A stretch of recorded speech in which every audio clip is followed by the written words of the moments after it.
The next segment is the game changer / work changer. In this case, the company has literally changed how we work. The spirit of this honor is, quote, you changed how things are done or viewed, and there's no going back. Please welcome to the stage Ram Jambanathan of SAP.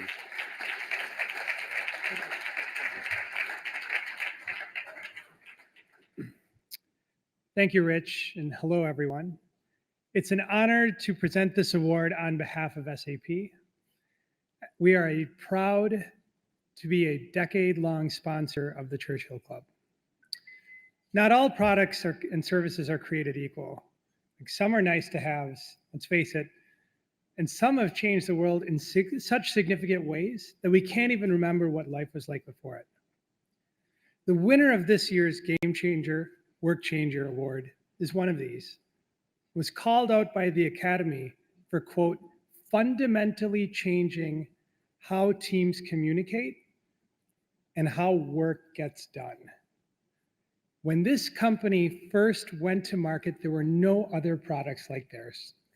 And since then, we moved from a world of email and fragmented chat discussions to one of a continuous flow of information. This honoree's products are to previous collaboration tools, quite frankly, to what the iPod was to MP3 players. You build a product right, you can change the world. This company, I'm sure you'll agree, so deserving of the 2019 Game Changer Churchill Award in the category of work is Slack. Please welcome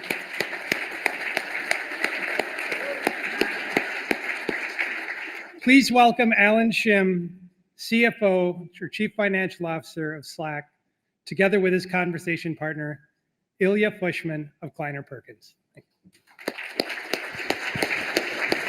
you. Thank you. Oh. Just take the bowl off.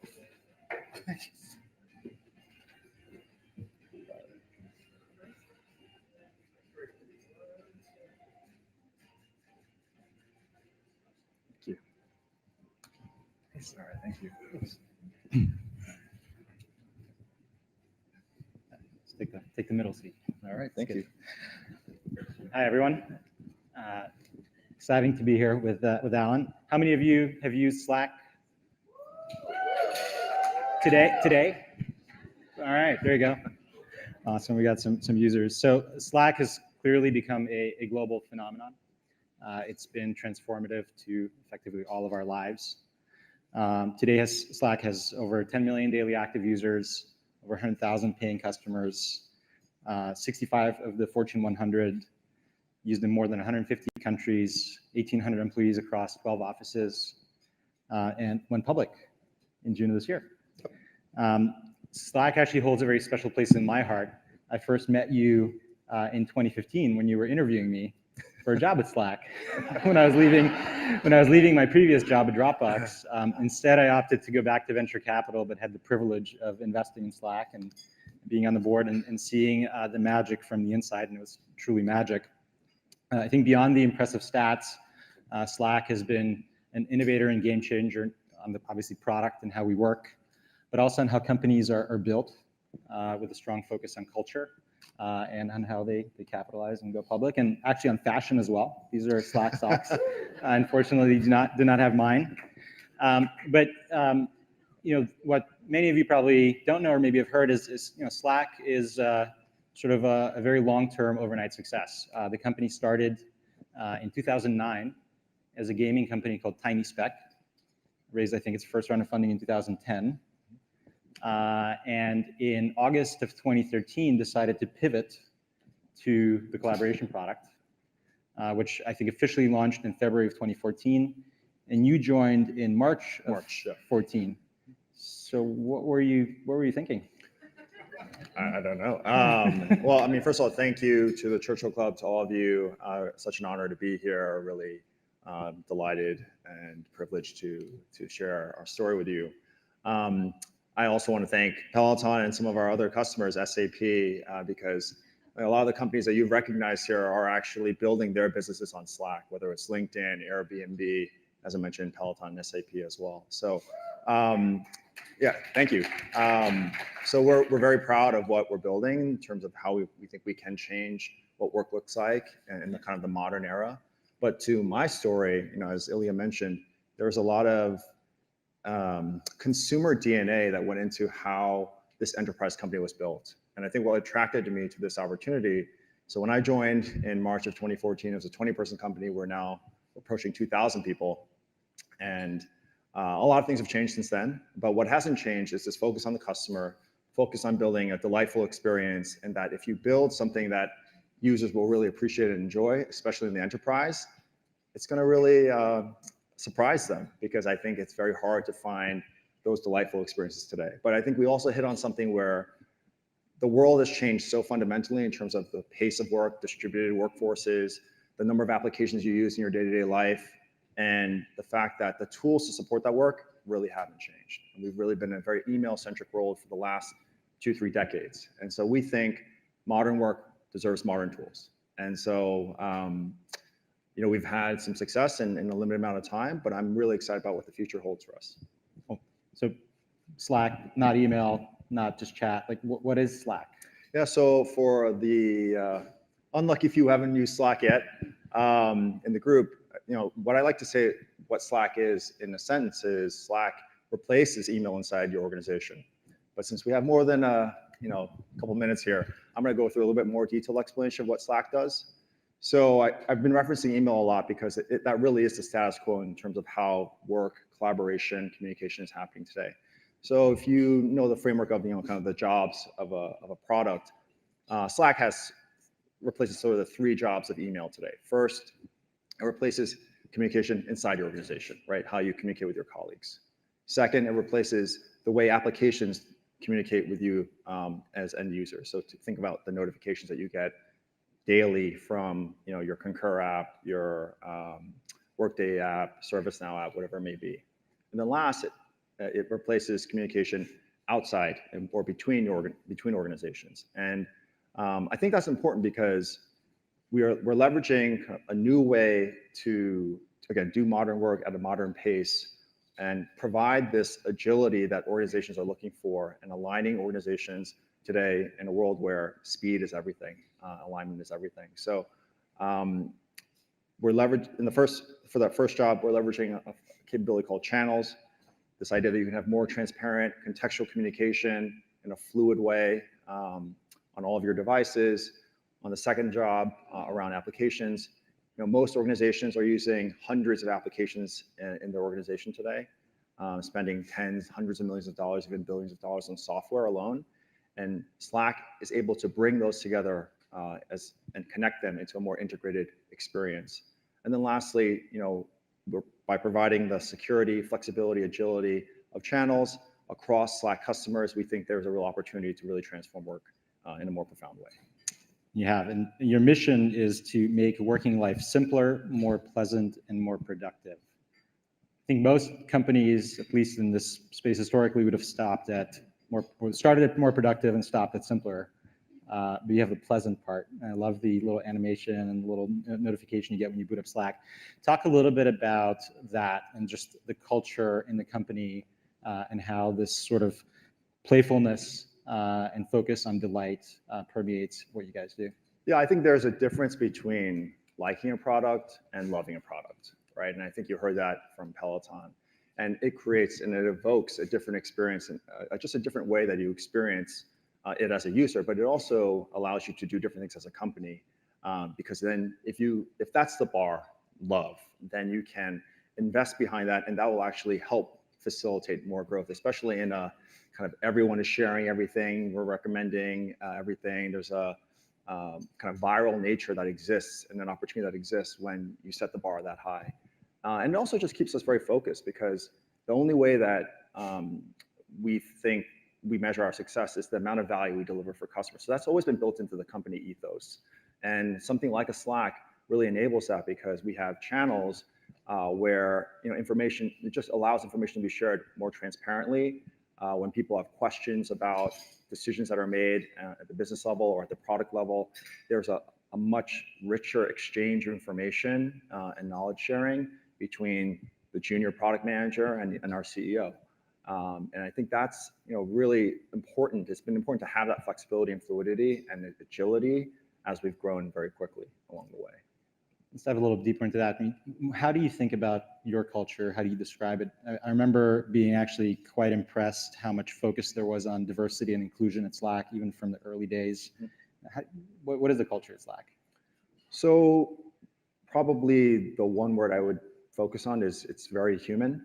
We focus a lot on values like empathy, courtesy, solidarity, but also obviously we want to hire people who are smart, humble, hardworking. But the idea of empathy, I think, is particularly relevant because I remember the first time I sent a ticket to somebody at Slack, a support ticket to somebody at Slack, and I got a response within a few minutes. And it wasn't just the fact that they responded so quickly. It was, hey, dear Alan, sorry you had this experience. We think that's very. We kind of empathize with you, and we want to make that better. So here's a way to address the issue that you had. And I'm used to a world where I've gotten support help from my cable provider or my cell phone provider, and we will just not name them because it's probably safer that way. They might be here. Yeah, well, that's like I said. So, and that's always been something that we just said, that's just part of working with a company. But the idea that you can create a different experience, a different connection with your customer, I think has been really, really valuable for us. And not just obviously with our customers, but that's a core part of it, but also with fellow employees and making sure that that's just part of who we are, understanding, appreciating one another's humanity. And this, it's becoming more kind of in vogue these days, but I think it's always been part of who we are, making sure that people feel respected, valued in the organization. You guys have always done things a little bit differently. You had an amazing animated movie for a marketing campaign. Beautiful. Not one of my proudest moments, but yeah, sure. We won't talk about the ultimate result of that marketing, but and you've combined a bottoms-up adoption, so this viral adoption of people with an amazing enterprise sales motion. You've obviously thought a little bit differently about going public. Kind of talk about some of these things and how do you guys manage being different, but also aligning to this hyper growth that you're on? When we started, we thought that Slack was going to be awesome for teams that looked like us. So it's going to be the best product for companies of about 20 people. And what we found is that knowledge work is pretty universal, right? That this agility, this ability to be flexible and communicate and work with a team is not just for 20 people. It's actually for 20,000 people. Even our largest customers today tip over well over 100,000 people. And to me, it just shows that there has been this pent-up demand for how we need to evolve the way that we work and how the way that we collaborate with one another. I think as we've evolved that means we've got more of an enterprise, traditional enterprise sales motion, continue to sell to the largest companies in the world. You mentioned the Fortune 100. We recently signed customers that are 40, 50,000 users, and they are 100 times bigger than we are, right? And so that's just a level of it keeps us on our toes and it helps us keep thinking about the needs of organizations at that size and scale. Got it. And so where does it go to from now? Like what's the future hold? Well, we have over 10 million people using it daily, 100,000 customers. We think there are hundreds of millions of knowledge workers where this is relevant. I think for everyone here, Slack is going to be the type of product that you didn't know that you needed, but then once you really adopted it, and especially with your team, you've adopted it, it's something that you'll say you probably couldn't live without. I know I feel that way, but I think you feel like I'm pretty biased. So I'd rather point to the way our customers talk about it. And that's, I think, the sign of that we've hit on something really valuable there. I think at this point, it's making that more valuable. So once people have truly adopted this new way of working, we can make that experience a lot richer.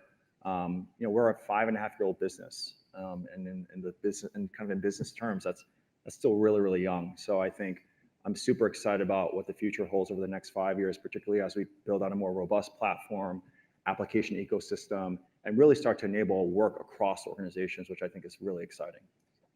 Now, you're one of the, I think, very few public company CFOs who's started the company and grew up with it. So talk a little bit about that journey and really just, the evolution of the team and how you've managed that, because I think you guys really managed it very well in balancing the team that's there and bringing on the right kind of talent. Well, we only have a few minutes, so I'll give you the short version. I think I feel especially lucky to have this opportunity to be with this great group of people, to work on a product in a market like this. But probably, the reality of scaling a company, those principles, if you will, are equally relevant to the individuals who are working in that. So always thinking about where you're going versus where you are, and the skills that you need to be successful at 5, 10x scale, and preparing for that, building for that, has been probably the thing I would say about how we thought about growing Slack as much as I thought about growing myself.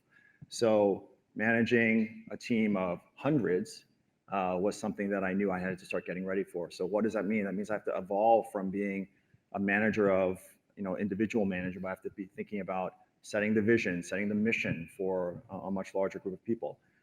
Actually sharing that vision with an audience like this. How can I develop in the way that narrative is a lot tighter and a lot crisper? So we're talking about this for me, but it's equally relevant for how we talk about it for the company, making sure that the millions and millions of people that we believe are potential customers of Slack, how can we make that narrative a lot clearer so that this new thing that we're trying to bring into the world can be a lot more easily understood and appreciated. Awesome. 2 last questions for you. One, what's your favorite emoji? We have an emoji. We talk about this year being the year of execution for the organization. Every year is a year of execution, but this one in particular. We just went through a public offering, which we mentioned, and execution was very top of mind for me. But to really emphasize that and the urgency, I've been very fond of an emoji that just says, "Let's go." And so every time I'm in different channels, I'm reacting, "Let's go, let's go, let's go, let's go," to the point where our bankers made a T-shirt with my face and a speech bubble that said, "Let's go." So, I think I'm being consistent. All right, last question. Tell us something you will not forget about Slack. Oh, man. There are so many things. Obviously, going public is most probably recent top of mind. We took it down a different process than your traditional IPO process. We went through what is just called a direct listing, and without getting to all the reasons and the technicalities there, I think it was such a proud moment for me because there were so many things that led up to it. Months, quarters of work that the team put in, nights, weekends, and direct listing is one of those things where you don't exactly know what's going to happen. This is unfortunately one of the byproducts of the process. So I'm sitting there on the Morgan Stanley trading floor and, waiting for this thing to open, just have no idea, have no control at that point because it's not a preset allocation. But when it opened and everything went, there were no issues and things seemed to be a success, I was just so proud of the team because, we had done something really almost never been done before. And because we all had come together, we're focused and, kind of had that shared purpose and alignment, we got it done. It was an epic moment. Congrats. Cool. Thank you. Let's go. All right. Thank you.